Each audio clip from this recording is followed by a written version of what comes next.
시청자 여러분 안녕하십니까? 꼰대 의사의 정신과 얘기 시간입니다. 오늘은 조울병에 대해서 지난 몇 개월 동안 쭉 말씀을 드렸는데요. 그 마지막 시간이 될 것 같습니다. 조울병의 약물 치료에 대해서 그동안 조울병에 대해서 말씀드리면서 이제 간간히 약물 치료에 대해서 말하자면 약방의 강초처럼 말씀을 드렸었는데요. 오늘은 한번 총 정리를 해보는 시간이다, 이런 의미로 조울병의 약물 치료에 대해서 말씀을 드리겠습니다. 아마 이제 실제로 임상에서 조울병에서 약물 치료가 거의 모든 경우에 사용되기 때문에 또 시청자 여러분도 관심 많이 가지시고, 그래서 한 번쯤 다시 한번 정리하는 게 좋겠다 싶어서 말씀을 올리도록 이렇게 하겠습니다. 일단 전반적인 개요라고 그럴까요? 어떤 원칙이라고 그럴까요? 이런 거에 대해서 한번 좀 말씀을 드려보도록 하겠습니다. 제목은 이제 조울병에서 약물 치료의 현황 이렇게 돼 있는데요. 그 아랫단을 먼저 한번 봐주시면 좋을 것 같습니다. 이걸 이제 오늘 얘기하는 그 조울병에서 쓰는 약물에 국한해서 하는 얘기는 아니고요. 일반적으로 이제 의학 영역에서 쓰는 약물들은 대체로 이런 성질을 가지고 있다. 이렇게 생각을 하시면 될 것 같습니다. 일단 아시는 분들은 많이 알고 계시겠지만 부작용이라는 약이랑 독성이 있다는 얘기랑은 사실은 같은 얘기가 아닙니다. 그리고 대부분의 약물들은 그 약이 작용만 있는 게 아니라 부작용도 있는 경우들이 많습니다. 많다기보다는 부작용이 없는 약은 없다, 이렇게 말씀드릴 수 있겠네요. 그래서 사실은 조울병에 쓰는 약물의 경우도 거의 대부분의 약물들이 이제 부작용이 있는데, 문제는 특히 이제 조울병에서 쓰는 약물의 경우는 몇 개월만 쓴다기보다는 몇 년씩 쓰게 되는 경우가 많기 때문에 사실은 이제 부작용이 있으면은 대부분의 환자분들이 약 먹기 싫어하고, 또 그러다 보니까 약의 순응도가 떨어지고, 또 그렇게 되면 약을 제대로 안 먹는다, 이게 굉장히 조울병이 재발하게 되는 가장 위험한 위험 요인이 되게 되거든요. 그래서 이 부작용을 잘 숙지하는 것도 중요하긴 하지만, 더 원칙적으로는 개별적인 부작용보다 어떤 약물이든 다 부작용이 있을 수밖에 없다, 이 말씀을 이제 먼저 드리는 것이 좋을 것 같습니다. 그러면 부작용이 있음에도 불구하고, 부작용이라는 건 사실은 우리가 타겟으로 하는 그런 약의 작용이 아니라 원치 않은 성가신 이런 약의 작용들이기 때문에 대개는 좀 짜증스럽고 괴로운 경우들이 많죠, 일반적으로. 그럼에도 불구하고 이제 왜 약을 쓰느냐 이렇게 봤을 때는 사실 이런 부작용이 있지만은 약을 써서 얻어지는 효과가 부작용을 뛰어넘을 때, 이때는 약을 복용하게 되는 거죠. 그래서 사실은 요 부분은 말씀드리면 너무 당연한 거긴 하지만은 일반적으로 여러분들께서 꼭 좀 이제 유의하셨으면 좋겠다, 그래서 먼저 말씀을 드리겠습니다. 근데 아까 잠깐 말씀드렸지만 사실은 부작용이 있다고 그래서 그 약물이 우리 인체에 해로운 독성이 있다, 이런 뜻은 아닙니다. 그리고 이제 현대에 개발된 약물들, 또 아직까지도 오랜 시간 임상적으로 검증된 많이 쓰고 있는 이런 약물들은 독성이 있는 경우는 사실 거의 없습니다. 이제 여기에 관련해서 이제 조울병 관련해서 말씀드리면 이제 뒤에 말씀드리겠지만 리튬이라는 그 기분 조절제라는 약물이랑요, 그다음에 이제 발프로익산이라서 발프로게 애시드라는 제제로 쓰이기도 하고 발프로에이트라는 제제로 쓰이기도 하고, 이제 다이발프로시에이트라는 약으로 쓰기도 하는데요. 이런 그 발프로시에이트 제제의 경우 그 두 가지 약물들, 그다음에 이제 요즘은 많이 사용하지는 않지만 카바마제핀이라는 약물, 요런 기분 조절제들은 사실은 다량을 사용하게 되면, 그래서 이제 혈중 농도가 높아지게 되면 좀 위험한 경우들이 있어서, 그 경우, 그러니까 위험한 경우가 있다는 건 이제 독성을 나타낸다, 이런 뜻이죠. 그래서 그 경우에는 이제 혈중 농도를 모니터링 해가면서 쓰는 경우들이 많고요.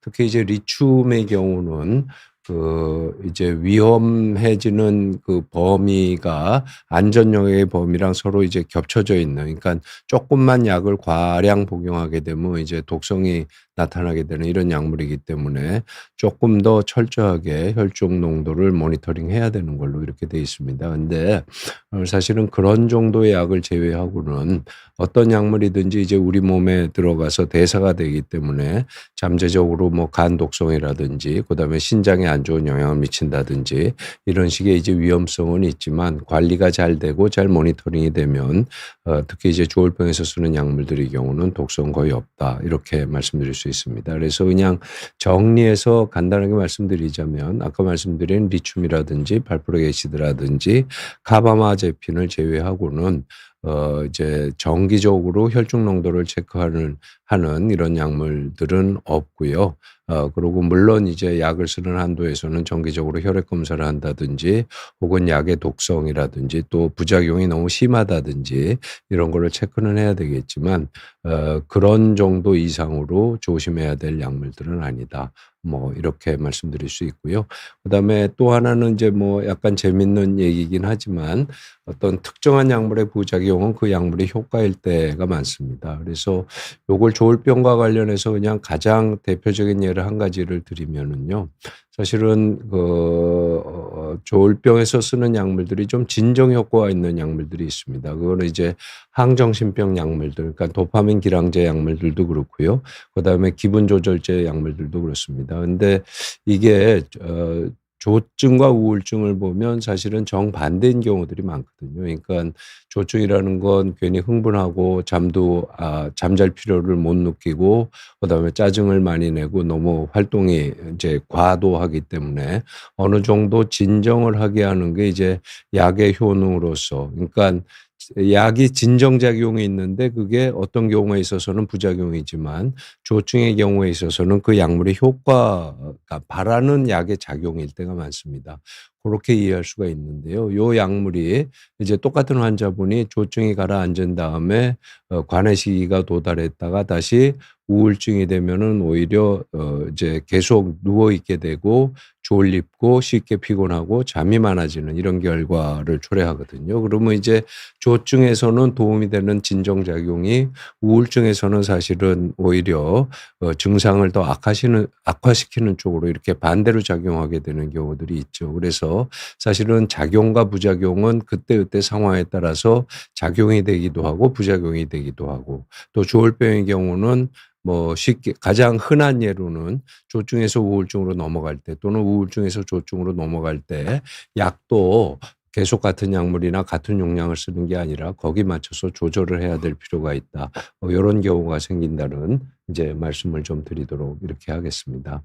그리고 이제 윗단락에 대해서 말씀을 드리자면요. 조울병에서 사실은 제일 중요한 치료 방법이 뭐냐 그러면은 약물 치료다 이렇게 얘기할 수 있을 것 같습니다. 물론 아주 극단적인 경우에 약물 치료 없이 조울병을 치료하는 경우들이 없다고 얘기는 못하지만 일반적으로는 항상 약물을 쓰게 되는 경우가 많습니다. 그래서 그냥 요걸 이제 한마디로 말씀을 드리자면 조울병의 치료에 있어서 약 없이는 안 되는 경우가 거의 대부분이다. 이렇게 말씀드릴 수 있겠고요. 근데 이제 뒤에 이어서 말씀드리겠지만 조울병에서 약물이 굉장히 광범위하게 사용되고 또 임상적으로 많은 이득이 있기는 하지만은 그 약의 효과가 다른 치료 방법을 배제할 정도로 절대적이지는 않습니다. 그래서 약만으로는 안 된다. 요렇게도 말씀드릴 수 있겠습니다. 그리고 조증과 우울증을 구분해서 말씀을 드리자면 조증에서 쓸 수 있는 약물들은 굉장히 많고요. 허가받은 약물들도 많고 그다음에 약의 효과도 뚜렷하다. 이렇게 말씀드릴 수 있습니다. 그러니까 요것도 이제 조금 극단적으로 말씀드리면은 조증에서는 특히 아주 급성 조증에서는 약의 역할이 한 90% 이상이다. 이렇게도 말씀드릴 수 있는데요. 반면에 우울증의 경우는 사실은 우울증에 쓸 수 있는 약물도 적을 뿐더러 약의 효과도 사실은 조증만큼 뚜렷하지 않은 경우들이 많습니다. 그 얘기는 뒤집어서 얘기하면 지난 시간에도 아마 비슷한 말씀 드렸던 것 같은데요. 우울증에서는 약의 역할보다는 여러 가지 뭐 어떤 뭐 인지 행동적인 접근이라든지 그다음에 그 생활 습관을 좀 교정하고 생활을 좀 더 규칙적으로 하고 루틴에 좀 더 집착을 하게 한다든지 그다음에 여러 가지 행동을 좀 활성화하도록 한다든지 일과 운동의 중요성이라든지 이런 역할이 더 역할을 한다. 이렇게 말씀드릴 수 있겠고요. 그다음에 사실은 임상적으로 연구를 하다 보면 요게 이제 조증사파 및 우울사파의 재발 방지다 요렇게 말씀을 드리잖아요. 근데 요건 이제 무슨 뜻이냐면은 조울병이라는 거 이제 조증이 있을 때가 있고 우울증이 있을 때가 있는데 요거를 이제 조증사파, 우울증사파다. 보통 이렇게 얘기하고요. 그다음에 사파가 아닌 시기에는 사실은 꼭 그런 건 아니지만 원론적으로는 자신의 정상 모습으로 회복되는 상태입니다. 근데 그 자신의 정상 모습으로 회복이 됐을 때도 사실은 이제 의사들이 약을 계속 써야 된다 이런 말씀들을 많이 드리죠. 근데 요 부분이 사실은 이제 환자분들이랑 굉장히 갈등을 일으키는 이런 부분인데요. 뭐 쉽게 얘기해서 자기 원래 모습으로 돌아왔다 그러면 병이 다 나은 거지 않습니까? 어떤 의미에서는 다 나은 게 맞습니다. 근데 그럼에도 불구하고 약을 계속 써야 된다 이렇게 얘기를 하는 이유는 정상적인 시기에도 일정 기간 약을 꾸준히 복용하지 않으면 사실은 재발을 하게 되는 비율이 굉장히 높아지게 되고요. 이거는 이미 수십 년 동안 여러 연구를 통해서 밝혀져 있습니다. 근데 이제 문제는 뭐냐면 환자분의 입장에서는 내가 지금 정상이 됐는데 정상이 맞는데 왜 약을 먹어야 되느냐. 그리고 아까 말씀드렸지만 약이라는 건 부작용이 없는 약은 없으니까 이런 자신이 정상적인 시기에서 약을 먹게 되면은 크건 작건 간에 불편한 부분을 느끼게 됩니다. 그러니까 사실은 머리나 책에는 재발 방지를 위해서 약을 쓰는 게 맞다고 돼 있는데 환자분의 입장에서 보면 병원에 간다는 게 이렇게 유쾌한 사람도 없고 약을 먹으러 또 병원에 들른다는 게 귀찮기도 하고 돈도 들 뿐만 아니라 어떤 자존감이라든지 자기 자신을 컨트롤한다는 이런 어떤 자기 만족감 이런 것들에 좀 손상을 가하는 경우들이 많기 때문에 저 부분을 받아들이기까지는 상당히 오랜 시간이 걸리게 되는 경우들이 실질적으로 많고요. 근데 사실은 저 재발을 막을수록 사실은 조울병이 장기적으로 볼 때는 약을 끊을 수 있는 확률이 높아지는데 그게 사실은 생각보다 쉽지는 않다. 요렇게도 말씀드릴 수 있을 것 같습니다. 그래서 그 부분에 대해서 한번 좀 잘 생각을 해 보셨으면 좋겠습니다. 그래서 다음 한번 말씀드리자면 요게 이제 조울병에서 가장 이제 권위 있는 교과서에 나온 이제 도표라서 제가 한번 가져왔는데요. 요게 뭐냐면은 이제 각 약물들이 여기가 이제 플라세보라고 그래서 위약이죠. 실제로는 약이라고 주지만 효과가 없는 뭐 말하자면 밀가루 같은 거를 이제 주는 뭐 이런 거가 되겠죠. 그런 거에 비해서 조울병에 쓰는 약물들이 다 위약에 비해서는 효과가 뚜렷합니다. 그러니까 뭐 특히 항우울제 같은 것들이 이제 실제로는 위약 이상의 효과가 없다 이런 뭐 주장을 일부 하시는 분들도 있기는 하지만 사실은 뭐 이거는 이미 조울병에 쓰는 약물들이 위약에 비해서 효과가 있다는 거는 밝혀진 사실이고요. 근데 이제 요 도표에 나온 부분은 아까 말씀드렸지만 조증에서는 쓸 수 있는 약물이 많고 우울증에서는 쓸 수 있는 약물이 상대적으로 적고 효과도 좀 떨어진다고 말씀을 드렸잖아요. 근데 요거는 이제 조울병의 조증사파에서 약물의 반응을 측정한 요런 게 되겠습니다. 그래서 요것들 보면 약물의 반응률 그러니까 약을 썼을 때 환자분들이 얼마나 반응을 하느냐 이렇게 봤을 때 요 리스페리돈이랑 올란자핀이라는 약물이 여기서는 제일 높죠. 키가 크죠. 그리고 대개 그게 이제 50에서 60 정도가 된다. 물론 이제 이거는 연구 어떤 환자분들을 대상으로 어떤 디자인의 연구를 하냐에 따라서 이 비율은 굉장히 차이가 납니다. 근데 요 교과서적으로 보면은 한 50에서 60 이렇게 되거든요. 그러면 그리고 이제 요것도 더 정확하게 말씀드리자면 반응률이 한 60% 된다는 건데 약에 대한 반응은 어떻게 보통은 정의하냐면 환자분의 증상이 반이 줄었을 때 반응이 있다고 이렇게 얘기를 합니다. 그러면 정리를 하자면 약을 썼을 때 증상이 반으로 주는 사람의 비율이 한 60% 정도 된다 이런 뜻이거든요. 그러면 사실은 환자분의 입장에서는 만족스럽지 않죠. 뭐 반타적 정도가 되는데 좋아지는 것도 완전히 좋아지는 게 아니라 한 60% 정도만 좋아진다. 그러면은 상당히 이제 불만스러울 수도 있는데 그리고 또 그게 사실이기도 합니다. 근데 또 다른 관점에서 보면 약을 쓰지 않을 때보다는 확연하게 이렇게 반응이 높아지게 되는 경우가 대부분이고요. 그리고 아까 말씀드렸지만 약만으로 치료하는 게 아니라 여러 가지 다른 치료 방법들이 같이 이제 그 병용이 되기 때문에 요 작은 차이가 상당히 큰 차이를 일으킬 수도 있다. 요런 부분을 조금 이제 예민하거나 좀 이해하기가 직관적으로는 어려울 수 있는 부분이지만 꼭 좀 기억을 해 주셨으면 좋겠다. 이런 말씀을 드리고 이제 넘어가도록 요렇게 하겠습니다.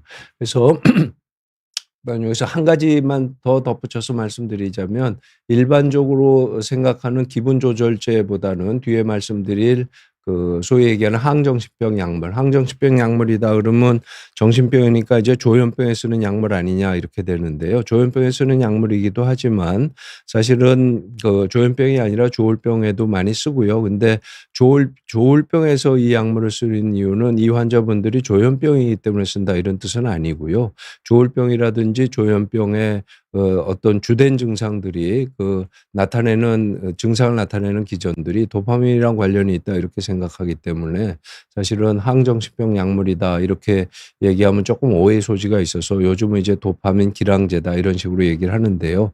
결국은 같은 얘기다 이런 얘기고 사실은 이분들이 조현병의 증상이 있기 때문에 항정신병 약물을 쓰는 건 아니다. 요 부분은 한 번쯤 생각을 하고 넘어가셨으면 좋겠는데 어쨌든 요 키가 기분 조절제보다 높은 게 요런 이제 올란자핀이라든지 리스페리돈 요런 약물이고요. 다른 항정신병 약물 코티아핀, 지프라지돈, 아리피프라졸에 비해서 다소 높은 걸로 이렇게 돼 있습니다. 뭐 선생님들마다 이 의견은 다를 수 있겠지만 저도 이 그래프에 대해서 대략적인 동의를 하는 편이고요. 특히 이제 아주 조증이 심할 때는 이런 쪽의 그 항정신병 약물보다는 이런 쪽의 약물들 특히 이제 제 경우는 올란자핀보다도 여기는 이제 올란자핀이 좀 효과가 덜하다 이렇게 되겠지만 제 임상적인 경험으로는 효과로만 놓고 봤을 때는 올란자핀이 항정신병 약물 특히 기분 조절제까지 합쳐서도 제일 조증을 조절하는 데 있어서는 효과가 좋은 약물이다. 이렇게도 볼 수 있을 것 같습니다. 근데 물론 아까 말씀드렸지만 여러 가지 부작용들 특히 이제 올란자핀의 경우는 썼을 때 졸립다든지 또 식욕이 증가하고 체중이 늘고 그다음에 여러 가지 뭐 이제 대사 증후군이라고 할까요? 이런 거에 프로필들이 좋지 않기 때문에 고려해야 될 부분이 있지만 너무 급해서 조증에서 당장 어떻게 환자분을 좀 안정시켜야 될 때는 선택할 수 있는 약물이다. 이렇게 말씀드릴 수 있을 것 같습니다. 조금만 질문을 받고 넘어가도록 이렇게 하겠습니다. 우울할 때 먹는 약이랑 조울병에 쓰는 약은 같은 우울증 약으로 보면 안 되느냐 이런 건데요. 예, 같은 약으로 보면 안 됩니다. 그러니까 우울할 때 쓰는 약이 이제 항우울제잖아요. 그다음에 조울병에서 쓰는 약은 물론 항우울제가 있습니다. 근데 뒤에 설명드리겠지만 조울병에서 보이는 우울증은 항우울제를 처음부터 쓰지는 않고요. 또 다른 약이 효과가 없어서 항우울제를 쓸 때는 항우울제만 쓰지 않고 아까 말씀드린 기분조절제 또는 항정신병 약물이랑 같이 쓰게 되는 경우들이 많습니다. 그 이유는 조울병에서 보이는 우울증에서 항우울제 단독으로만 쓰게 되면은 오히려 조증을 유발하게 되는 경우들이 많이 있게 됩니다. 그래서 저거는 일반적인 원칙으로는 같은 약이 아니다. 이렇게 생각하시면 좋을 것 같습니다. 조울병 약 복용하면 살이 많이 찌느냐 이런 말씀인데요. 아까 말씀드렸지만 그리고 이제 특히 항정신병 약물을 말씀드렸잖아요. 근데 크게 봐서는 항정신병 약물이 옛날에 쓰던 약물들은 이제 정형 항정신병 약물이라고 그러고요. 그다음에 최근에 쓰는 약물들은 비전형 항정신병 약물이라고 그러는데 그거를 나누는 기준은 조금 양리학적이라서 어려운 얘기는 하지만 도파민에 작용하는 거 외에도 이제 세로토닌 특히 이제 세로토닌 2A 수용체의 기량작용이 얼마나 있느냐에 따라서 그게 좀 강해지면은 비전형적 항정신병 약물이라고 그러고 그게 이제 1990년대 이후에 나온 약물들인데요. 그 약물들이 대체로 좀 살이 찌는 경향들이 있습니다. 근데 다른 부작용은 상대적으로 적어서 요즘은 압도적으로 옛날 약물보다는 이제 90년대 이후에 나온 약물들을 쓰는데요.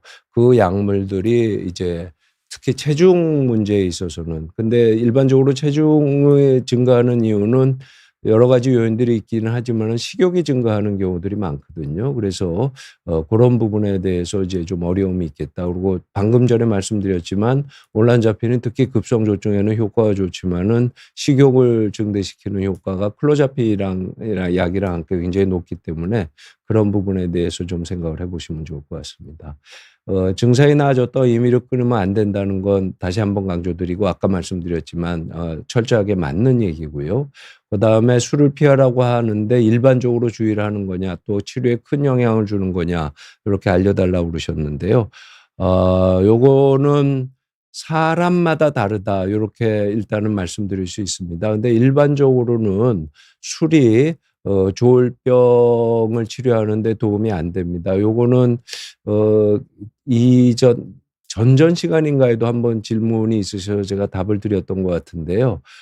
왜냐하면 뭐 여러 가지 이유가 있지만 술 자체가요, 수면의 질을 안 좋게 하게 됩니다. 근데 이제 조증이 되면은 잠잘 필요를 못 느끼고 그게 이제 조증의 초기 증상이기도 하지만 뒤집어서 얘기할 때 수면의 질이 어떠한 이유든지 안 좋아지게 되면 조증 특히 조증을 유발할 가능성이 높아지게 되거든요. 근데 그 술이 얼마나 위험하냐 하는 거는 사실은 사람마다 다릅니다. 그래서 어떤 분은 술을 안 피해도 뭐 조울병이 재발하지 않는다 이렇게 볼 수는 있는데 일반적으로는 피하라고 하는 게 맞고요. 저게 안전한 게 맞습니다. 그리고 가장 주된 이유는 수면에 영향을 주기 때문이다. 뭐 이런 얘기고요. 그다음에 그것뿐만 아니라 사실은 조울병에서 지난 시간에도 말씀드렸지만 규칙적인 생활을 하고 루틴을 지켜가는 게 굉장히 중요한데 아무래도 이제 약주를 하시다 보면 일상생활이 흐트러지는 경우들이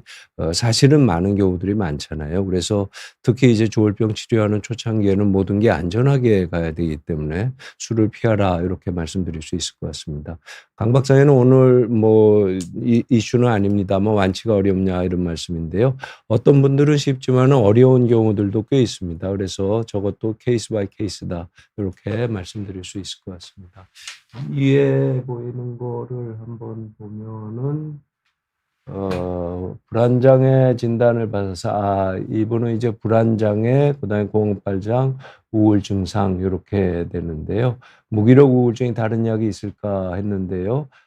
지금 보면은 상대적으로 항우울제는 지금 말씀하신 거에는 안 들어 있습니다. 근데 우울하고 무기력하고 또 공황발작 증상에 이제 그 벤조다이제핀이라는 약을 쓰기도 하지만 항우울제가 또 1차적인 치료 약물이긴 하거든요. 그래서 다른 약은 얼마든지 있고 우울증만 놓고 봐더라도 한 수십 가지 약이 있기는 합니다. 그래서 저번에 이제 불안장애 진단을 받아서 이제 주로 벤조다이제핀 위주로 쓰신 것 같기는 한데요. 설사 그러니까 불안장애가 있으면 우울 증상이 동반되기도 하지만 그게 아니더라도 불안장애에 항우울제를 쓰게 되는 경우는 상당히 많기 때문에요. 그런 부분에 대해서 한번 생각을 해보시면 좋겠고요. 하나만 더 질문 받고 넘어가면 조울병으로 20년도 치료받았는데 아빌리파이를 아트라로 바꾸면서 트리엑신전이 처방되는데 이유가 무엇이냐 이런 말씀인데요. 라투다라는 약물이 이제 그 우리나라에서는 어떻게 되죠? 이제 재작년 8월부터 이제 조울병에도 허가를 받아서 이제 쓰게 되는 약물이고요. 저 라투다가 상대적으로 이제 조울병의 우울증에 효과가 있다 이렇게 해서 이제 요즘 많이 쓰고는 있습니다. 저는 개인적으로 얼마나 효과가 있는지는 조금 좀 지켜봐야 되는 거 아닌가 싶은 생각이 들기는 하는데요. 근데 트리엑시전이 처방됐다 이거는 라투다도 그렇고 아빌리파이드도 그렇고 사실은 이제 추체외로 증상이 생기는 부작용들이 있습니다. 그러면 그 추체외로 증상을 조절하기 위해서 저런 트리엑신 같은 약을 처방을 하게 되는데 사실은 아빌리파이도 추체외로 증상을 일으킬 수도 있고요. 라투다도 추체외로 증상을 일으킬 수도 있습니다. 근데 제가 서두에도 말씀드렸듯이 약에 대한 반응은 개인마다 다르기 때문에 설사 아빌리파이에 부작용이 없더라도 라투다로 바꾸면서 부작용이 있게 되는 경우가 있으니까 처방이 된 것 같고요. 그러니까 사실은 저 약을 처방한 거는 그런 이유라면 뭐 지극히 정당한 이유고요. 저거는 아주 가장 중요한 부분은 아니고 역시 제일 중요한 부분은 약을 라투다로 바꿨을 때 얼마나 조울병을 잘 조절할 수 있느냐 이런 걸로 말씀드릴 수 있을 것 같습니다. 하나만 더 말씀드리고 넘어가면 조증과 우울증이 번갈아 나타나는 증상인데 어떤 주기로 번갈아 나느냐 몇 시간, 며칠, 몇 개월 이렇게 되는데요. 저것도 이제 제가 초창기 강의 드릴 때 한번 말씀드렸는데 교과서적으로 얘기하면은 몇 개월 단위입니다. 그리고 며칠이나 몇 시간 단위로 보이는 경우는 상대적으로 없고요. 근데 아주 극단적인 경우는 10년 뭐 단위로 조증과 우울증이 번갈아 가서 저게 조울병인지 어떤 성격이 바뀐 거로 봐야 되는지 이런 것들이 헷갈리는 경우가 있습니다. 근데 몇 개월이라는 건 아주 교과서적인 평균이고요. 그거보다 더 짧을 수도 있고 길 수도 있다. 이런 말씀 드리도록 하겠습니다. 다시 이제 슬라이드로 넘어가서 조금 더 말씀을 드려보도록 이렇게 하겠습니다. 조울병의 치료 방법들 요 부분인데요. 요거 이제 지난 시간에도 한번 말씀드렸지만 일과 운동의 중요성에 대해서 지난 시간에 말씀드렸잖아요. 그다음에 운동의 중요성에 대해서 이제 두 가지 슬라이드에서 보이는데 여기서 이제 뛰는 그림도 있고 그다음에 규칙적으로 운동을 해라. 그래서 이 일과 운동이 조울병을 치료하는 데 있어서 의외로 굉장히 중요하다 이런 말씀 드렸고요. 요 빨간 거 친 게 이제 오늘 말씀드릴 이런 약물이 되겠고요. 그다음에 이제 조울병의 라이프 스타일 그러니까 조울병의 생활습관병이냐 아니냐 하는 거엔 지난 시간에 자세히 말씀드렸으니까 혹시 이제 궁금하신 분들은 한번 지난 시간 들어주시면은 이제 대단히 감사할 것 같고요. 그다음에 이제 여기 레귤러하게 운동을 하라 이런 얘기도 있고 그다음에 루틴에 집착을 해라 이런 얘기도 있잖아요.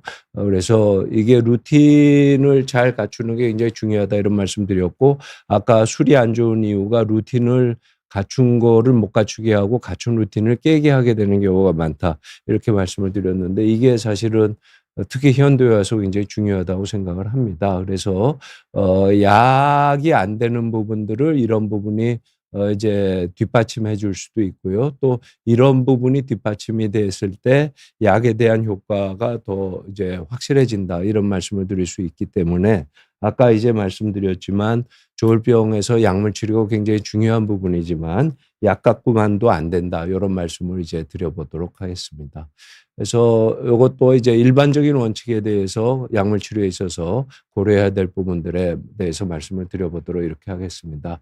일단 환자분마다 약물 반응은 뭐 모든 병이 다 마찬가지지만 제가 생각하기에 조울병에 있어서 특히 더한 것 같습니다. 그래서 약에 대한 반응은 상당히 다양하기 때문에 아까 질문 주신 아블리파이를 쓰다가 뭐 라투다로 바꿨을 때 추체외로 증상이 생기는 이런 식으로 부작용에 대한 부분도 환자분마다 다르고 그다음에 효과의 경우도 환자분마다 다르고 이렇습니다. 그다음에 두 번째를 꼭 좀 말씀을 드리고 싶은데요. 약물의 효과는 미묘한 경우가 많다 이런 말씀입니다. 그냥 쉽게 말씀드리면 약을 썼을 때 효과가 당장 확 드러나면 얼마나 좋겠습니까? 그러면 사실은 의사도 편하고 환자분들도 굉장히 뭐 느긋해지고 좋아지고 이러는데 엄밀하게 사실을 말씀드리자면 물론 이제 특히 조증 사파에서 항정치병 약물들 같은 걸 썼을 때는 효과가 뚜렷한 경우들이 많이 있고요. 또 하나 이제 미리 말씀드리자면 조증이 살짝 안 좋아지려고 그럴 때 그러니까는 잘 지내시다가 좀 짜증이 나고 조금 행동이 부산해지면서 수면 시간이 줄었을 때 예를 들어서 쓰는 약물 특히 항정치병 약물을 용량을 조금만 올려도 금방 좋아지는 경우들이 많습니다. 그래서 그게 이제 사실은 조증의 재발을 방지하는 아주 중요한 수단이 되기도 한다는 말씀을 드리기도 했지만 그런 어떤 일부 경우들을 제외하고는 효과가 미묘한 경우들이 많다 이렇게 말씀드릴 수 있고요. 그 뜻은 당장 확 달라지지는 않는다 이런 뜻이고요. 하지만 미묘하다는 게 효과가 없다 이런 뜻은 아니고 그냥 은근히 끈기 있게 덮여진다 뭐 이런 쪽에 가까운 것 같습니다. 그래서 그리고 사실은 미묘하긴 하지만 자기 자신의 컨디션에 대해서는 자기 자신이 제일 잘 알기 때문에 자신의 어떤 건강이라든지 상태에 대해서 주의 깊게 살펴보면은 약을 쓰고 있더니 내가 조금씩 달라지는구나 이런 것들을 느끼는 경우들이 많고요. 그걸 이제 옆에 있는 의사가 도와주면은 장기적으로 볼 때는 아주 뚜렷한 효과를 보이는 경우들이 많습니다. 하지만 당장 눈에 확 드러나는 건 없다 이런 말씀을 꼭 드리고 싶습니다. 뭐 저도 최근에 이제 독감이 걸려서 타미플루라는 약을 먹었는데 특히 이제 주사 맞으신 분들은 그런 얘기 많이 하는데요. 최근에 독감이 아주 돌았잖아요. 그래서 이제 타미플루도 요즘 많이 쓰는데 특히 주사 맞으신 분들은 독감 때문에 아주 힘들어 죽겠고 고열나고 근육통 있고 그런데 맞으니까 맞는 동안에 확 좋아지더라 이런 말씀들을 하죠. 그런데 사실은 의사로서 볼 때 그렇게 아주 드라마틱하게 금방 효과를 보이는 약물들은 많지 않습니다. 그러니까 조울병의 경우에 있어서는 타미플루 같은 효과를 기대하기는 어렵다. 이게 사실이라는 건 좀 받아들이고 넘어가는 게 오히려 바람직한 약물 치료를 하는 데 도움이 되겠다. 이런 말씀드릴 수 있겠고요. 그다음에 특정 약물에 좋은 치료 반응을 보이는 일부 환자들이 있지만 평균을 하면 뚜렷한 치료 반응이 없는 경우도 많다. 이게 말이 좀 어려운데요. 요것도 상당히 중요한 얘기이기는 합니다. 무슨 얘기냐면 여기서 라모트리지나라는 약이 있습니다. 그리고 그 라모트리지나는 약은 어떻게 개발된 거냐면요. 사실은 유럽인가에서 이제 의사 선생님들이 임상적으로 도저히 안 돼 갖고 라모트리진이라는 게 원래 항경련제로 지금도 많이 쓰이는 약물이거든요. 근데 어떤 그 조울병조 우울증 환자한테 줬더니 아주 극적으로 좋아진 경우들을 봤습니다. 그래서 이제 학회에서 이제 각국의 의사들이 모여서 얘기를 하다가 미국 쪽 의사한테 야, 라모트리진을 썼더니 정말로 효과가 좋아지더라. 이래서 사실은 그래서 이제 약이 넘어가 갖고 임상 시험을 해 갖고 라모트리진이 이제 시중에 출시됐다 뭐 이런 뒷얘기들이 있는데 얼마나 사실인지는 뭐 아마도 사실이겠죠. 저는 확인할 수는 없는데요.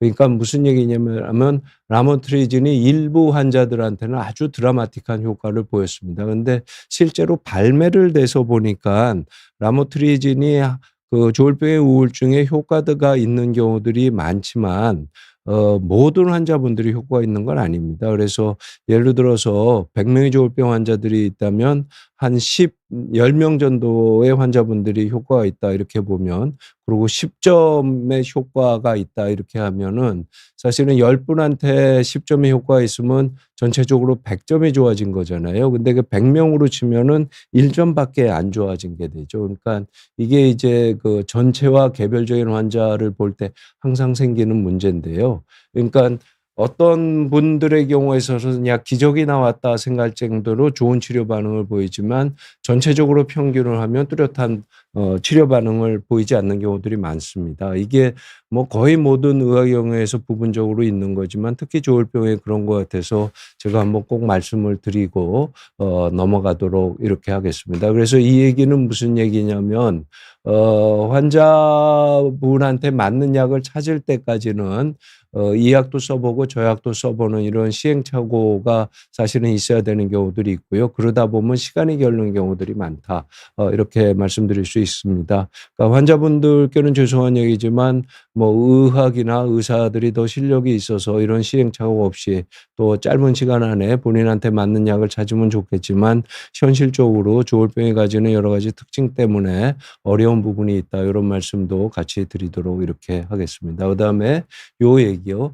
적은 용량에서 효과를 보이는 경우도 많다. 이런 말씀인데 특히 이제 요즘 많이 얘기되는 게 저도 그렇게 씁니다마는 리튬이라는 약물은 굉장히 오래된 약물, 거의 한 80년쯤 된 약물입니다. 그리고 이제 요즘 리튬 배터리 많이 쓰잖아요. 근데 원래 그 리튬이 맞습니다. 그거를 이제 솔트 형태로 해서 이제 조울병에 쓰는데 이게 많은 사람들이 가장 믿을 만한 조울병의 치료제다 이렇게 얘기를 합니다. 이것도 이제 어떤 분들은 좋은 치료 반응을 보이고 어떤 분들은 미미한 반응이기 때문에 거기에 대해서 반대하는 사람도 있긴 한데요. 근데 이제 리튬의 문제는 과량 썼을 때 독성을 발생시키고 그 독성이 때로는 사망에 이르고 아주 심각한 후유증을 일으키게 되는 경우들이 많습니다. 그래서 이제 리튬을 고용량 쓰게 될 때 계속 혈중 농도도 모니터링하고 주의하게 되는 이런 경우도 있는데요.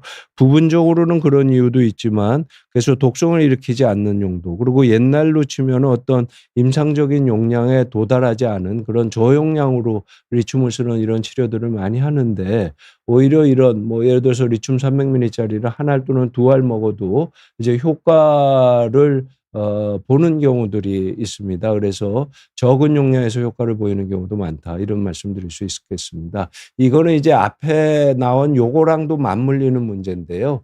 10명의 환자는 효과가 있지만 다른 90명의 환자는 효과가 없기 때문에 그 약이 효과가 있다 그랬는데 효과가 없으면 그래서 리튬을 하나를 쓰다가 2알로 올리고 3알, 4알, 5알로 올리게 되잖아요. 그렇게 되는 문제랑도 관련이 있습니다. 그러니까 들을 환자분들은 적은 용량을 써도 효과가 있다. 이런 말씀드릴 수 있을 것 같고요. 그다음에 같은 계통의 약물이라도 약물의 용량과 약의 효과는 비례하지 않는다. 이건 제가 봐도 이게 무슨 얘기인가 싶은데 그냥 쉽게 얘기하면 이런 겁니다. 이제 오늘도 어떤 환자분들이 왔는데 이제 여러 가지 이유로 올란자핀이라는 약물 2.5ml를 쓰다가 그 아빌리파이라는 약물로 교체를 했는데 그걸 제가 15ml인가로 바꿨나 뭐 이렇게 됩니다. 그랬더니 이제 이분이 내가 왜 2.5ml를 먹는데 15ml로 바꿔야 되느냐 뭐 이런 식으로 이제 말씀하셔서 이제 그게 그런 게 아니라고 말씀을 드렸는데 특히 이제 약물의 용량대로 약의 효과가 보이는 건 아니다. 요거는 이제 더 들어가면 조금 복잡한 얘기를 합니다. 근데 그렇게 이해를 해 주시면 좋을 것 같습니다.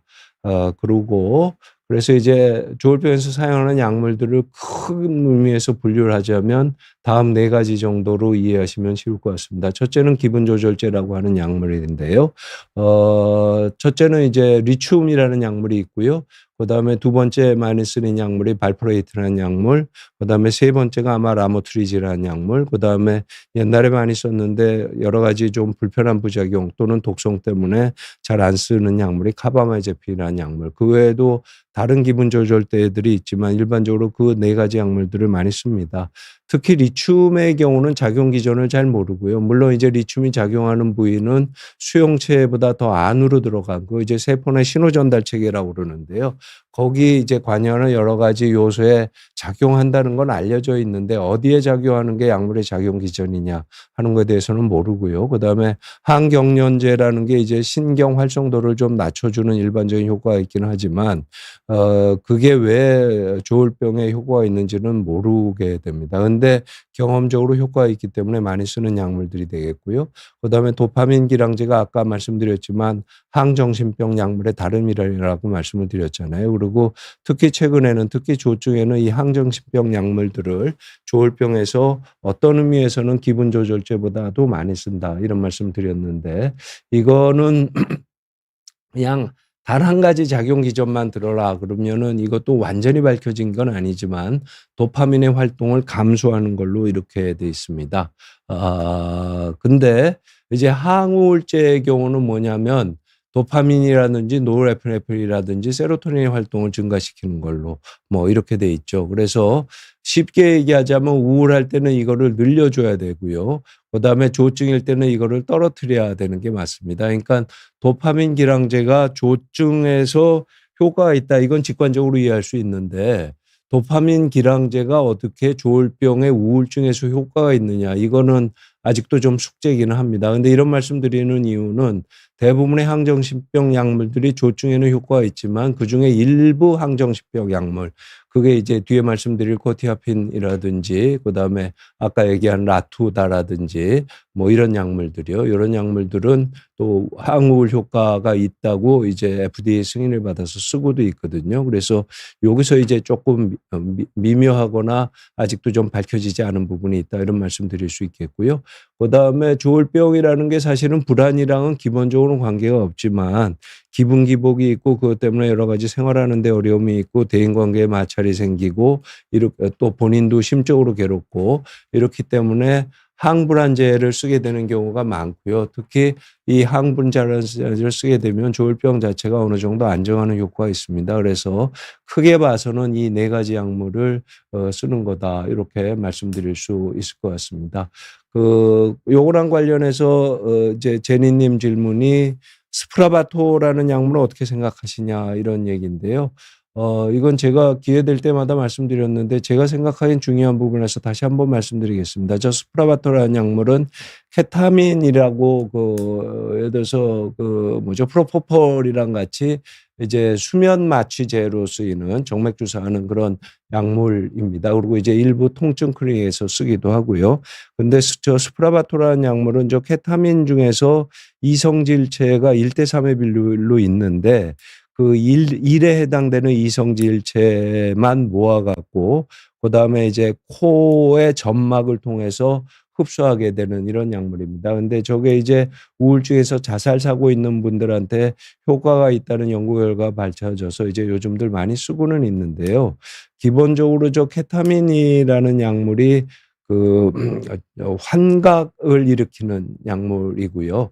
그다음에 뭐 부분적으로 환각 때문이냐 이러면 그렇게 얘기할 수는 없지만 어쨌든 스프라바토를 써서 그 순간에는 굉장히 뭐 환각도 일으킬 정도로 뭐 쉽게 얘기해서 현실 감각이 없어지기 때문에 현실에서 겪는 여러 가지 어려움이라든지 자살 사고라든지 이런 걸 이제 일시적으로 없애주는 효과는 있죠. 근데 이제 저게 문제가 저 이제 스프라바토 효과가 끝날 때가 되면 다시 현실로 돌아오는데 그때 돌아왔을 때는 그 현실이 냉혹하다는 얘기를 더 심각하게 깨닫는다. 이게 물론 비유적인 얘기지만 뭐 이렇게 얘기를 할 수가 있습니다. 그래서 장기적으로 볼 때는 그리고 저 스프라바토가 개발돼서 임상에 쓰인 지가 그렇게 오래된 약물이 아니기 때문에 전체적으로 보면 저게 이제 장기적으로 어떤 효과가 있을 거냐, 장기적인 후유증이 있느냐 없느냐 하는 거에서는 조금 더 지켜봐야 됩니다. 그래서 저는 스프라바토를 아주 제한적으로 쓰는 게 좋지 않을까 이런 생각하고 있고요. 그다음에 이게 이제 늘 궁금해하시는 부분이라서 다시 한번 말씀드리면 "약만 먹으면 멍하고 졸린다. 네, 졸음이 심한 경우에 적절한 방법이 없느냐." 이런 말씀이잖아요. 약만 먹으면 멍하고 졸린 게요. 특히 이제 조울병에 국한해서 말씀드리자면 조울병이 우울증에 그렇거든요. 조울병 우울증은 쉽게 피로하다 보니까는 쉽게 지치게 되고 그러니까 잠만 자게 되고 그다음에 잠만 자게 되면 사실 깨어나서 활동하기가 굉장히 싫어집니다. 그러니까 쉽게 얘기하면 잠이 잠을 부르는 뭐 이런 상태가 되죠. 그러면 이제 하루 종일 멍하고 졸립다는 건 두 가지 요인이 있습니다. 첫째는 이제 특히 조증에서 쓰는 약물을 우울증에 계속 같은 용량 같은 약으로 가져갈 때 약 때문에 졸리는 부분이 있을 거고요. 그러면 이제 약을 바꿔 주고 그다음에 용량을 조절해 주면은 어느 정도 이제 좀 좋아지는 부분이 있고요. 근데 또 어떻게 보면 병 자체의 증상 때문에 졸리고 멍한 경우들이 많습니다. 근데 이제 대부분의 환자분들은 멍하고 졸릴 때 약 탓을 하게 되는 경우가 많거든요. 근데 약 탓을 하는 게 정당한 경우들이 많죠. 근데 그렇지 않은 경우도 있다는 말씀 하나 드리고요. 그다음에 아까도 말씀드렸지만 설사 멍하고 졸립더라도 약을 써야 되는 경우들이 있다 이런 말씀입니다. 그래서 원칙적으로 생활을 못할 정도면 약을 바꾸거나 줄여야 되는 건 맞겠는데요. 근데 이제 여러 가지 고려할 부분들이 있어서 저런 부분은 좀 의사 선생님이랑 여러 가지 상황에 대해서 체크하고 결정을 하도록 요렇게 하시기를 이제 권고를 드리도록 이렇게 하겠습니다. 그래서 요약 한번 이제 말씀드리자면 이제 미국의 경우고 사실은 한국도 대동소이하기는 한데요.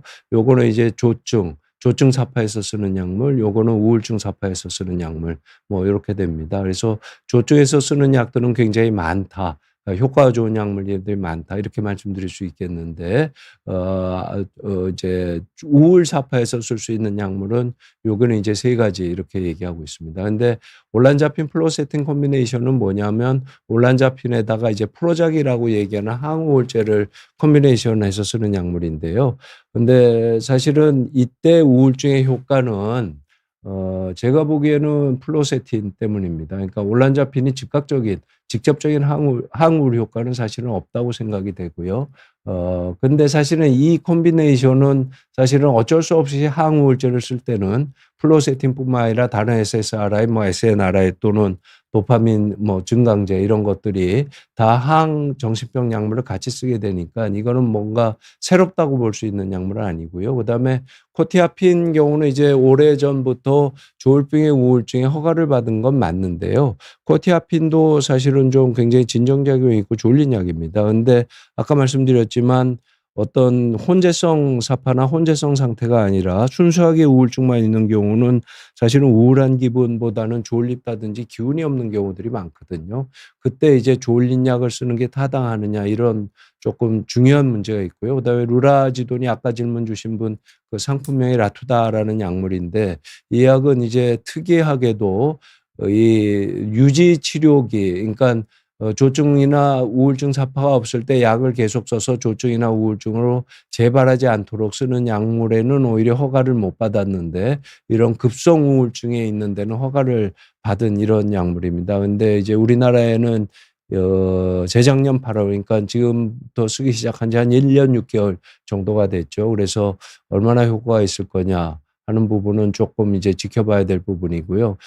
조금 이제 뭐 전문적인 얘기지만 루라지돈도 기본적으로 도파민 기량제고요. 그다음에 비전형 항정신병 약물 그러니까 도파민 수용체의 이제 안타고니스트 기량제로 작용할 뿐만 아니라 세로토닌 2의 수용체에 기량제로 작용하는 약물입니다. 그러면 기타 다른 약물들 뭐 올란자핀이라든지 코티아핀이라든지 리스페리돈 뭐 아빌리파이랑은 조금 다르지만 대동소이한 부분이 있습니다. 그러니까 약물의 작용 기전이 기본적으로 아주 특이한 기전을 가진 게 아니기 때문에 루다지돈이 다른 항정신병 약물들에 비해서 아주 뚜렷한 항우울 효과를 가지느냐 하는 건 조금 뭐 세월의 시련을 겪어야 된다고 그럴까요? 이런 부분이 있을 것 같아서 말씀을 드리지만 아까 말씀드리지만 어떤 분들의 경우에는 아주 극적인 효과를 보일 가능성도 배제할 수는 없다. 이런 말씀 드릴 수 있을 것 같습니다. 요거는 이제 다소 중복되는 부분인데 뭐 개별하는 데는 중요할 것 같아서 다시 한번 말씀을 드려보도록 이렇게 하겠습니다. 요거는 이제 어떤 기관 이제 이게 어디더라? 지역은 제가 좀 깜빡했는데 미국 이제 어떤 지역의 커뮤니티에서 이제 가이드라인으로 제시한 요런 겁니다. 그래서 여기는 아까 방금 말씀드렸던 올란자페인이나 플로세틴의 조합은 자기들은 이제 추천하지 않는다 이렇게 돼 있고요. 그 이유는 올란자페인이 가지는 여러 가지 대사증후군적인 모습 때문에 그렇다. 이런 말씀이고요. 그다음에 급성 우울증에는 아까랑 대동소이하죠. 근데 아까 말씀드린 거 이제 루라지돈이랑 코티아핀을 말씀드렸잖아요. 카리프라진이라는 거 이제 헝가리에서 개발된 약물이고 뭐 한국에서 들여오려고 이제 모 제약회사에서 임상 연구를 하다가 이게 이제 코로나랑 그다음에 이제 그 의료 분쟁 문제 때문에 이 연구가 중단이 돼서요. 그게 작년 11월인가 이제 제약회사에서 중단을 발표를 했습니다. 그래서 요 약도 이제 한국에서는 사용할 수가 뭐 기대를 했지만 사용할 수 없는 약물인데 요 약도 말씀드렸지만 비전형적인 항정신병 약물입니다. 그러니까 아주 메커니즘이 다른 약물들이랑 다르진 않은 거라서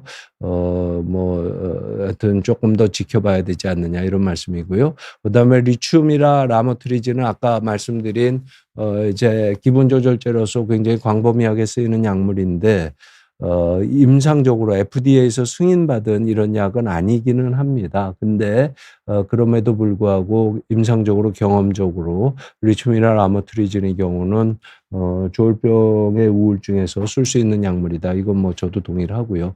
근데 이제 막간에 한 번 더 짚고 넘어가면 아주 심한 우울증 그래서 금방 뭐 죽고 싶은 생각이 들 때 아까 이제 어떤 분께서 이제 스프라바토 말씀을 하셨지만 그런 경우에 스프라바토를 쓰기는 하지만 제가 뭐 추천드리는 거는 오히려 그런 경우에는 정기경련 치료하는 게 훨씬 좋지 않겠느냐 이런 말씀 드릴 수 있을 것 같고요. 그다음에 지금 이제 우울증에 국한해서 말씀드리는 거잖아요. 요런 약물들이 실패했을 때는 부분적으로 항우울제를 쓸 수 있고요. 그다음에 발프로에시드는 이제 이분들은 별로 증거가 없다 이러는데 실제로 한국에서 조울병의 우울증에 발프로에이트가 처방되는 경우들이 굉장히 많긴 한데요. 저는 개인적으로 별로 좋아하는 약물은 아닙니다. 왜냐하면 딴 게 아니라 조울병의 우울증에서 그다지 효과가 있는 게 아닌 것 같다. 뭐 이런 느낌을 받고요. 그다음에 제가 옛날에도 말씀드렸던 것 같은데 장크롤 반담이라고 그 영화 배우가 한 분 있었는데 그분이 인터뷰한 거에는 제가 굉장히 조울병으로 힘들었는데 발프레이트를 먹고 난 다음에 내 마음이 퍼시픽해졌다. 태평양처럼 평온해졌다. 이런 인터뷰를 한 번 한 적이 있습니다. 근데 그때 저분이 썼던 약물이 발프레이트인데요. 그때 자기가 굉장히 괴로웠던 건 사실은 조울병의 우울증이라기보다는 여러 가지로 판단할 때 조증 또는 혼재성 상태 그러니까 조증이랑 우울증 상태가 서로 겹친 상태가 아닌가 이렇게 생각이 되어집니다. 그래서 발프레이트 같은 경우는 조증이나 조증적인 요소가 있을 때 오히려 도움이 되고 조울병의 우울증에서는 저도 개인적으로 그다지 도움이 안 되는 것 같다 이런 말씀드리고요. 그다음에 요것도 제가 한번 말씀드린 부분이라서 다시 한번 강조드리는데 E형 우울증의 경우는 조증은 경조증 상태로 살짝 오고 그다음에 우울증 경우가 오랫동안 지속되는 게 이제 E형 우울증이라고 말씀드렸잖아요. 그때는 항우울제를 쓰느냐 말아야 되느냐에 대해서는 굉장히 이제 의견들이 분분한데 제 경우에 있어서는 '쓰는 게 맞지 않나.' 이런 생각이 듭니다. 왜냐하면 첫째는 항우울제 그러니까 조울병 우울증에서 쓸 수 있는 약물이 상대적으로 적고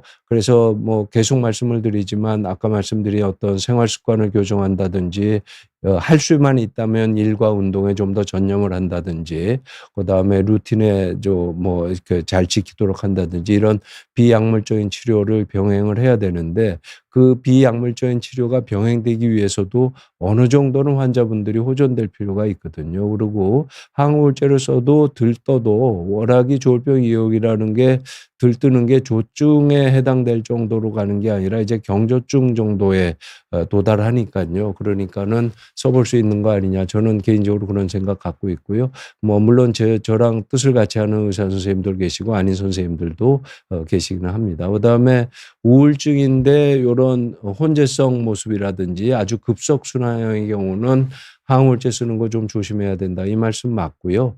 그다음에 이런 이제 요런 경우들 급속순환형이라든지 믹스드 피처의 경우에는 뭐 말하자면 리튬이라든지 라모트릴이라든지 또는 뭐 발프레이트라든지 이런 식으로 그 항정신병 약물보다는 이 기분 조절제가 조금 더 고려해 볼 만한 일이 아닌가 뭐 이런 말씀 드릴 수 있을 것 같습니다.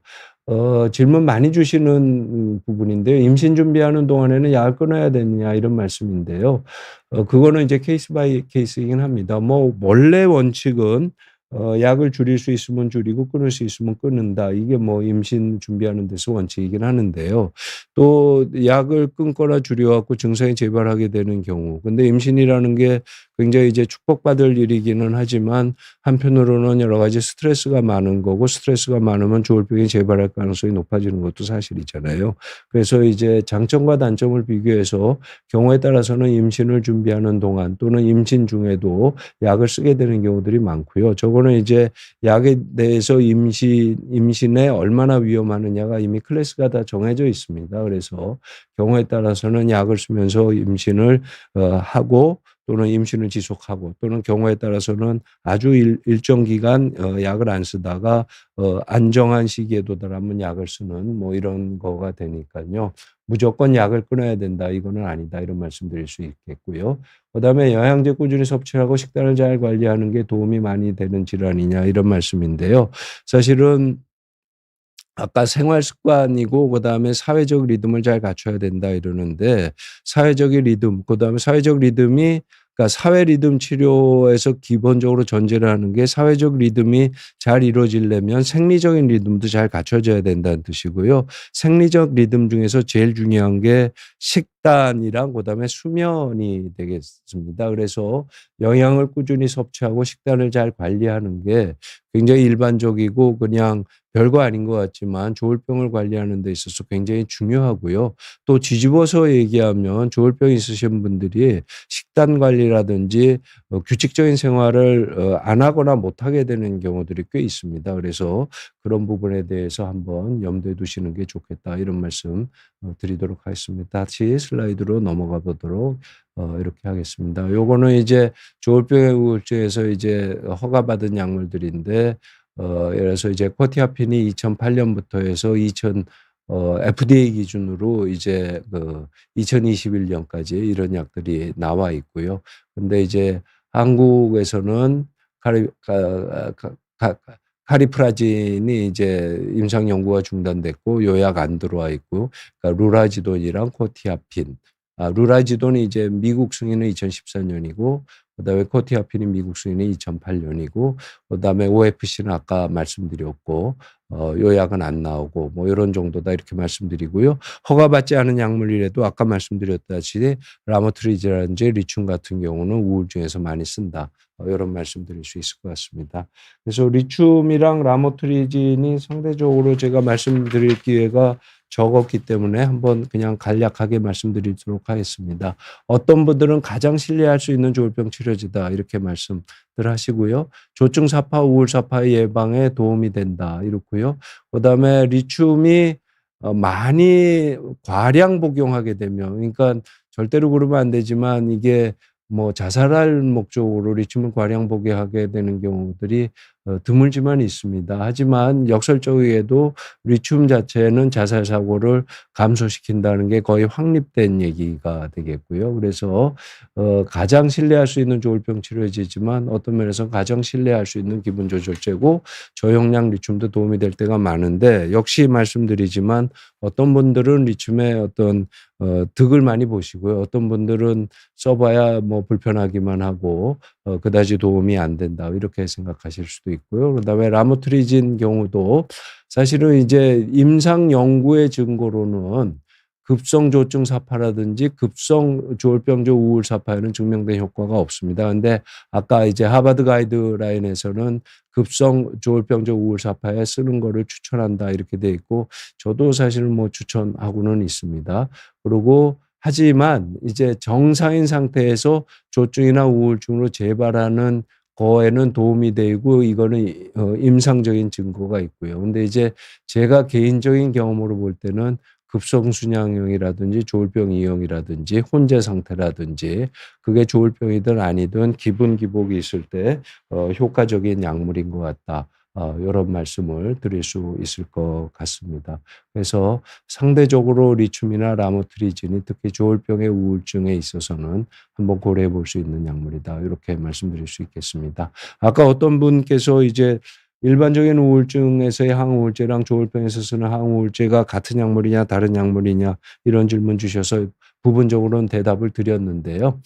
그거에 관련된 얘기가 됩니다. 조울병의 우울증에서 항정신병 약물을 복용하게 되는 이유다 이런 건데 첫째는 어쩔 수 없어서 항우울제 쓰긴 하는데 항우울제 단독은 조증을 유발할 가능성이 가장 중요한 부분으로는 있기 때문에 다른 요인들도 있어서 사실은 단독으로 안 쓰고 같이 쓰는데 이때 항정신병 약물을 많이 쓰게 된다 이런 얘기고요.